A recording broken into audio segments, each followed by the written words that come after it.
Hi friends, welcome to our channel.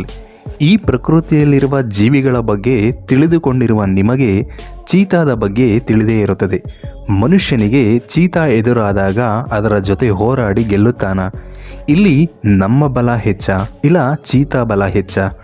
ಅಲ್ಲದೆ ನಿಮಗೆ ತಿಳಿಯದ 9 ರೀತಿಯ ಚೀತಾಗಳು ಇವೆ. ಅವುಗಳಲ್ಲಿ ಕೆಲವು ಕಣ್ಮರೆಯಾಗಿವೆ, ಇನ್ನು ಕೆಲವು ಈ ಭೂಮಿಯ ಮೇಲೆ ವಾಸಿಸುತ್ತಿವೆ. ಅಂತಹ ಕೆಲವು ಚೀತಾಗಳ ಬಗ್ಗೆ ಈ ವಿಡಿಯೋದಲ್ಲಿ ತಿಳಿದುಕೊಳ್ಳೋಣ. ಮತ್ತೆ ಆಗ್ತಡ, let us start today's our episode. ಚೀತಾಗಳು ಕ್ಯಾಟ್ ಫ್ಯಾಮಿಲಿಗೆ ಸೇರಿದ ಜೀವಿಗಳು. ಇವು ಬೇಟೆಗೆ ಹೊರಟರೆ ಯಾವುದೇ ಜೀವಿಯಾದರೂ ಬಲಿಯಾಗಲೇಬೇಕು. ಇವು ಬೇಟೆಗೆ ನಿಂತರೆ 99% ಗೆಲ್ಲುವುದಕ್ಕೆ ಮುಖ್ಯ ಕಾರಣ ಅದರ ವೇಗ. ಹೌದು, ಇದು ಗಂಟೆಗೆ 80ರಿಂದ 120 ಕಿಲೋಮೀಟರ್ ವೇಗವಾಗಿ ಓಡುತ್ತದೆ. ಆದರೆ 120 ಕಿಲೋಮೀಟರ್ ವೇಗವಾಗಿ ಅತ್ಯಂತ ಅವಶ್ಯಕವಾಗಿದ್ದರೆ ಮಾತ್ರ ಓಡುತ್ತದೆ. ಇದು ಇಷ್ಟು ವೇಗವಾಗಿ ಓಡಲು ಕಾರಣ ಏನೆಂದರೆ ಅದರ ದೇಹ. ಅದು ಅಷ್ಟು ಸಣ್ಣ ಇರುವುದರಿಂದಲೇ ಎಷ್ಟೇ ವೇಗವಾಗಿ ಓಡುತ್ತಿದ್ದರೂ ಅದರ ದೇಹ ಫ್ಲೆಕ್ಸಿಬಲ್ ಆಗಿ ಸಹಕರಿಸುತ್ತದೆ. ಅಷ್ಟೇ ಅಲ್ಲದೆ ಅದರ ತೂಕ ಸಹ ಒಂದು ಪ್ಲಸ್ ಪಾಯಿಂಟ್ ಎಂದರೆ ತಪ್ಪಾಗಲಾರದು. ಸಿಂಹದ ಜೊತೆ ಹೋಲಿಸಿದರೆ ಸಿಂಹ 120ರಿಂದ 250 kg ಇರುತ್ತದೆ. ಆದರೆ ಚೀತಾದ ತೂಕ 30ರಿಂದ 72 kg ಇರುತ್ತದೆ. ಇದ್ದರಿಂದಲೇ ಇದು ಅಷ್ಟು ವೇಗವಾಗಿ ಓಡಲು ಸಾಧ್ಯವಾಗುತ್ತಿದೆ. ಚೀತಾದ ವೇಗವನ್ನು ಕಂಟ್ರೋಲ್ ಮಾಡಲು ಅದರ ಬಾಲ ಸಹಕರಿಸುತ್ತದೆ. ಚೀತಾದ ದೇಹದಲ್ಲಿನ ಮುಂದಿನ ಕಾಲುಗಳು ಅದರ ಕಾಲರ್ ಬೋನ್ಗೆ ಅಟ್ಯಾಚ್ ಆಗದಿರುವುದರಿಂದ ಅದರ ಕಾಲುಗಳನ್ನು ಇನ್ನೂ ಮುಂದಕ್ಕೆ ಪುಷ್ ಮಾಡುತ್ತಾ ವೇಗವನ್ನು ಹೆಚ್ಚಿಸುತ್ತದೆ. ಎಷ್ಟೇ ವೇಗವಾಗಿ ಓಡುತ್ತಿದ್ದರೂ ಅದರ ದೇಹ ಒಂದು ಸ್ಪ್ರಿಂಗ್ನಂತೆ ಕಂಫರ್ಟಬಲ್ ಆಗಿ ಇರುತ್ತದೆ. ಇದೆಲ್ಲ ಒಂದು ಕಡೆಯಾದರೆ ಇದರ ಸೂಪರ್ ಪವರ್ ಮತ್ತೊಂದಿದೆ. ಬೇಸಿಕಲಿ ಯಾರಾದರೂ ತುಂಬ ದೂರ ಓಡಲು ಸಾಧ್ಯವಾಗದಿರಲು ಮುಖ್ಯ ಕಾರಣ ಆಕ್ಸಿಜನ್. ಸ್ವಲ್ಪ ದೂರ ಓಡಿದರೆ ವೇಗವನ್ನು ಕಡಿಮೆ ಮಾಡಿಕೊಳ್ಳುತ್ತಾ ನಿಂತುಕೊಳ್ಳುತ್ತಾರೆ. ಆಕ್ಸಿಜನ್ ತೆಗೆದುಕೊಳ್ಳಲು ಅವಕಾಶವಿದ್ದರೆ ನಾವು ಸಹ ಓಡಲು ಸಾಧ್ಯವಾಗುತ್ತದೆ. ನಮಗೆ ಬ್ರೀತಿಂಗ್ ಪವರ್ ಎನ್ನುವುದು ಇಲ್ಲ. ಈ ಚೀತಾಗಳು ಉಳಿದ ಪ್ರಾಣಿಗಳಿಗೆ ಹೋಲಿಸಿದರೆ ಇವುಗಳ ಮೂಗು ಸ್ವಲ್ಪ ಅಗಲವಾಗಿ ಇರುತ್ತದೆ. ಆದ್ದರಿಂದ ಇದು ಆಕ್ಸಿಜನ್ನನ್ನು ಸ್ವಲ್ಪ ಜಾಸ್ತಿಯೇ ತೆಗೆದುಕೊಳ್ಳುತ್ತದೆ. ಅದರ ಲಂಗ್ಸ್ ಸಹ ದೊಡ್ಡದಾಗಿ ಇರುತ್ತವೆ. ಆದ್ದರಿಂದಲೇ ಇದು ಅಷ್ಟು ವೇಗವಾಗಿ ಓಡಲು ಸಾಧ್ಯವಾಗುತ್ತಿದೆ. ಈ ಚೀತಾಗಳು ಹೆಚ್ಚಾಗಿ ಗುಂಪಾಗಿ ಇರಲು ಇಷ್ಟಪಡುತ್ತವೆ. ಅದರಲ್ಲೂ ಗಂಡು ಚೀತಾಗಳು ಹೆಚ್ಚಾಗಿ ಇರುತ್ತವೆ. ಹೆಣ್ಣು ಚೀತಾಗಳು ಒಂಟಿಯಾಗಿ ಇರಲು ಇಷ್ಟಪಡುತ್ತವೆ. ಅಷ್ಟೇ ಅಲ್ಲದೆ ಇವು ತನ್ನ ಮರಿಗಳನ್ನು ಕಾಪಾಡಿಕೊಳ್ಳುವುದರಲ್ಲಿ ಅಷ್ಟೇ ಕೇರ್ಫುಲ್ ಆಗಿ ಇರುತ್ತವೆ.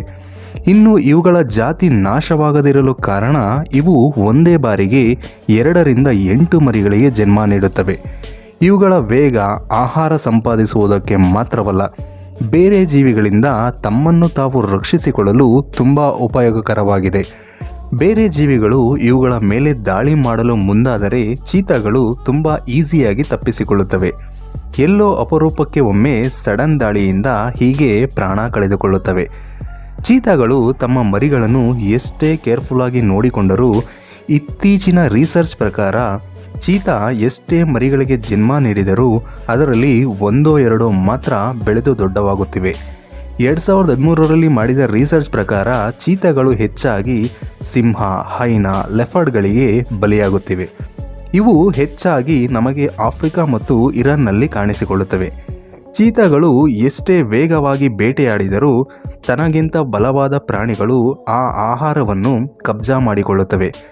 ಚೀತಾ ವೇಗವಾಗಿ ಓಡುವ ಜೀವಿಯಾದರೂ ಅದು ಅಷ್ಟು ಬಲವಾದ ಪ್ರಾಣಿಯೇನಲ್ಲ. ಆದ್ದರಿಂದಲೇ ಬೇರೆ ಬಲವಾದ ಪ್ರಾಣಿಗಳಿಗೆ ಇದು ಬಲಿಯಾಗುತ್ತದೆ.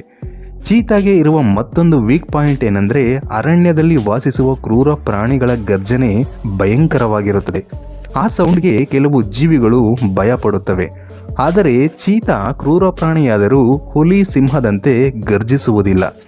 ಚೀತಾದ ಸೌಂಡ್ಗೆ ಯಾವುದೇ ಜೀವಿ ಭಯಪಡುವುದಿಲ್ಲ. ಆ ರೀತಿಯಾಗಿ ಶಬ್ದ ಮಾಡುತ್ತದೆ. ತುಂಬ ಜನ ಲೆಫರ್ಡ್ ಹಾಗೂ ಚೀತಾವನ್ನು ನೋಡಿ ಕನ್ಫ್ಯೂಸ್ ಆಗುತ್ತಿರುತ್ತಾರೆ. ಇವೆರಡರ ನಡುವೆ ಇರುವ ವ್ಯತ್ಯಾಸವನ್ನು ಇಲ್ಲಿ ಗಮನಿಸಿ. ಮೊದಲಿಗೆ ಚೀತಾಗಳು ಸ್ಲಿಮ್ ಆಗಿ ಸಣ್ಣನೆಯ ದೇಹವನ್ನು ಹೊಂದಿರುತ್ತವೆ. ಆದರೆ ಲೆಫರ್ಡ್ನ ದೇಹ ದೊಡ್ಡದಾಗಿ ಗಟ್ಟಿಮುಟ್ಟಾಗಿ ಇರುತ್ತದೆ. ಹಾಗೆಯೇ ಚೀತಾಗೆ ಉದ್ದನೆಯ ಕಾಲುಗಳು ಇರುತ್ತವೆ. ಲೆಫರ್ಡ್ಗೆ ಶಾರ್ಟ್ ಲೆಗ್ಸ್ ಇರುತ್ತವೆ. ಇನ್ನು ಇವುಗಳ ದೇಹದ ಮೇಲಿರುವ ಚುಕ್ಕೆಗಳು ಸಹ ವಿಭಿನ್ನವಾಗಿ ಬೇರೆ ಬೇರೆಯಾಗಿರುತ್ತವೆ.